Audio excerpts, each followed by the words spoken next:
Hi, my name is Gloria Elder. I'm a storyteller and an author. I enjoy writing and telling stories about growing up with my grandparents and the many lessons they taught me. Today, you're going to hear one of those stories. The title of that story is I Walked a Mile in Her Shoes, a story of unconditional love. Hi, my name is Laverne. My family calls me Vern. I was born in the small town of Newnan, Georgia. While I was growing up, there were a lot of women who helped me to become the woman I am. One important thing they taught me was that to really know how somebody else feels, you first have to experience a little of what they've experienced. The saying was, you first have to walk a mile in their shoes. Then there was one woman who loved me unconditionally. I called her Mama. She was my grandmother on my mother's side. She took care of me and taught me special lessons that helped me to get through my growing years and beyond. In fact, I walked a mile in her shoes. Mama's real name was Daisy Bell Knowles. She was a tall, slender woman with beautiful long fingers and narrow feet. In fact, her feet were so narrow she could hardly find a pair of shoes in all of Newnan that could fit them. So the lady she worked for, Ms. Johnson, drove her to Atlanta at the end of every season to buy shoes. Mama was Ms. Johnson's housekeeper, but they were also friends. Mama always returned home from those shopping trips with 2 or more pairs of pretty high-heel pumps, and I would get to wear them before she did. Mama let me wear them to stretch them for her. That way they wouldn't hurt her feet. I always looked forward to Mama's new shoes because that was my time to play dress up for real. Whenever I put on a pair of Mama's new shoes, I would walk around the house in them until she felt they were ready for her to wear. If I stopped walking too soon, she would say, "Walk just 1 more mile for me, baby." Mama was a glamour girl back then. She had a big closet in her bedroom with pretty dresses and matching accessories. Whenever Mama got dressed, everything matched. Hat and gloves, earbobs and necklaces, pocketbooks and shoes. Mama always wore her Sunday best to church. Every Saturday afternoon, she laid out her outfit for church the next day. I can still see them now.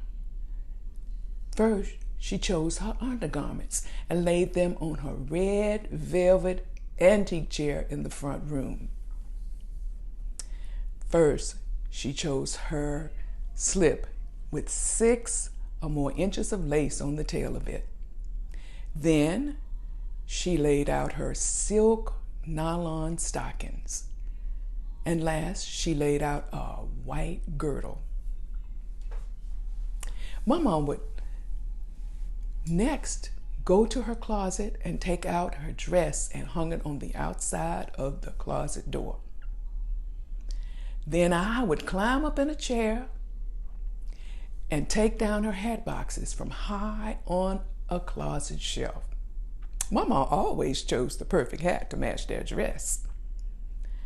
Next, I would crawl way into the back of the closet and pull out a big sack of pocketbooks. Now that was my favorite thing to do because Mama always had money in the pocketbooks, and she would give me the money I found inside to put in church on Sunday. Then Mama and I would sit in front of her dresser, and Mama would open up her jewelry box, and I would be amazed at all the pretty earbobs and necklaces and brooches. I still have one of her brooches today and wear it on special occasions. Now, Mama always knew what pair of shoes she was going to wear with her outfit. She'd go straight to the shoebox, open it, then hand them to me. I'd put on a pair of Mama's old stockings, knotted them right above the knee, just the way she did, and slipped my feet into her new pair of shoes. One day, just as I began to walk around the house in her shoes, the telephone rang. It was Mama's best friend, Miss Flossie. So I knew they would be on the phone a while gossiping, because that's what they did every Saturday afternoon. I began to walk from the bedroom to the kitchen to the front room, over and over again. Soon I began to walk outside where the neighbors' children were playing hopscotch. Still wearing Mama's new shoes, I joined in the game. That's when it happened. I broke the heel on one of Mama's shoes. All the neighbors' children said, "Ooh-wee, you in trouble now." I tiptoed back into the house, and my mama was still on the telephone talking. I was shaking all over. My heart was racing. My thoughts were going all over the place. So I went into the bathroom to try to calm down and think of a way to fix that shoe. Then I opened up the medicine cabinet, and there before my very eyes was a bottle of glue. So I glued the heel back onto the shoe. Just as I was putting the shoes back into the box, Mama got off the phone. That night, I dreamed about that shoe. On Sunday morning, I got up and went to check on the shoe while Mama was in the kitchen cooking breakfast. The heel was fixed. The glue had worked. After breakfast, I got dressed first. Then I helped Mama put on a special undergarment, a girdle. She never got dressed without it. She'd hold up one side and have me hold up the other.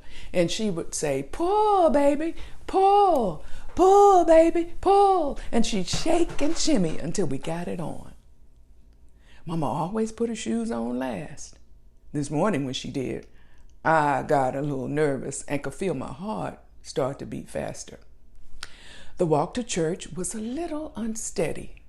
Every step we took, I looked down at her feet. One time, Mama stepped on a pebble and almost fell. I reached out with my right hand to catch her to keep from falling while grabbing my right hand over my heart, left hand over my heart, and looking down at her feet. The heel was still on the shoe. I had calmed down a little by the time we got to the church's doorsteps.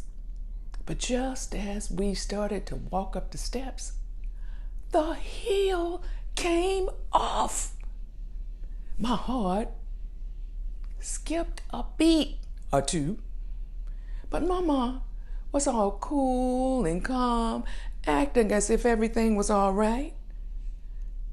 Me, I was shaking in my boots.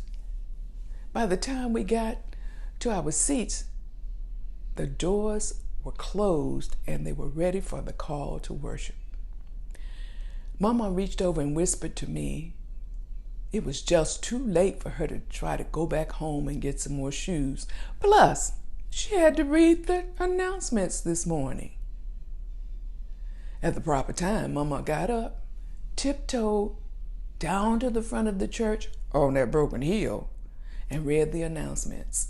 When she got back to her seat, she looked at me, patted my hand, and asked, "How did I do, baby?" Me? I said, "Good." Church ended with all of the members coming up to me, giving me hugs, and complimenting Mama on her outfit. By the time we got out the church and down to the bottom of the steps, Mama took off those shoes. She looked at that heel and saw all that glue caked around the base of it and asked, "What the bejesus did you do to that shoe?" While laughing. I took off my shoes then, and we both walked home together in our bare feet. That's the day I learned the meaning of unconditional love.